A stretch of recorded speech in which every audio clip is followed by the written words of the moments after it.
প্রিয় শিক্ষার্থী বন্ধুরা, আসসালামু আলাইকুম। আজকে আমরা একটা ছোট্ট বিষয় নিয়ে আলোচনা করব, যে এই বিষয়টা নিয়ে আমরা প্রায় সময় একটা কনফিউশনের মধ্যে থাকি। যে আমরা যখন ইংরেজি গ্রামার লিখতে যাই তখন জিরান্ট এবং প্রেজেন্ট পার্টিসিপল এই দুইটা জিনিস আমাদের সামনে যখন আসে তখন এই বিষয়টা নিয়ে আমরা এক ধরনের দ্বিধাদ্বন্দ্বের মধ্যে পড়ে যাই, যে আসলে কোনটা জিরান্ট এবং কোনটা প্রেজেন্ট পার্টিসিপল। কারণ দুইটার মধ্যে আমার ভার্ব ওয়ান প্লাস আইএনজি যুক্ত হচ্ছে।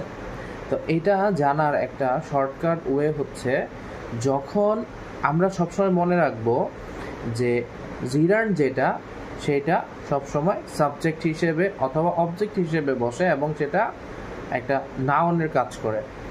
আর প্রেজেন্ট পার্টিসিপল যেটা সেটা অলওয়েজ অ্যাডজেটিভের কাজ করে।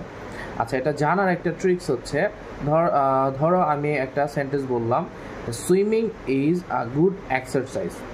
এইখানে সুইমিং শব্দটা একটা জিরান্ট না পার্টিসিপল, এটা আমরা কিভাবে বুঝবো? যদি আমি এই ভার্ব ওয়ান প্লাস আইএনজি যুক্ত যেই শব্দটা আছে ওই জায়গাটাতে আমি যদি ইট শব্দটি ব্যবহার করি, তাহলে যদি সেন্টেন্সটি সঠিক অর্থ প্রকাশ করে তাহলে বুঝতে হবে যে ওই ভার্ব ওয়ান প্লাস আইএনজি যুক্ত যে শব্দটা সেটা হচ্ছে জিরান্ট। আর যদি ওই ভার্ব ওয়ান প্লাস আইএনজি যুক্ত যেই শব্দটা ওইখানে আমি ইট বসানোর পরে যদি সেন্টেন্সটি অর্থ প্রকাশ না করে, সেক্ষেত্রে বুঝতে হবে সেটা হচ্ছে একটা present participle. Just for an example, swimming is a good exercise. Here আমি যদি সুইমিংয়ের স্থানে ইট বসাই তাহলে সেন্টেন্সটা হচ্ছে it is a good exercise. That means আমার সেন্টেন্স হচ্ছে, তার মানে এই ভার্ব ওয়ান প্লাস আইএনজি যুক্ত যে শব্দটা সেটা হচ্ছে জিরান্ট। আবার আমি যদি বললাম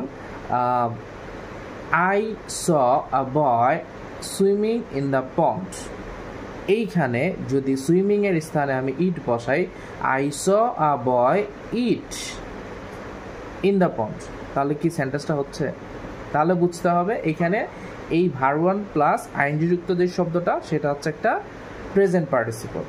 তাহলে আমরা খুব ইজিলি এই ট্রিক্সটা ব্যবহার করে কোনটা প্রেজেন্ট পার্টিসিপল এবং কোনটা জিরান্ট এটা বের করতে পারবো। এরকম ছোট ছোট ট্রিক্স জানার জন্য অবশ্যই আমাদের চ্যানেলের সাথে থাকবেন। সবাইকে অসংখ্য ধন্যবাদ। আসসালামু আলাইকুম।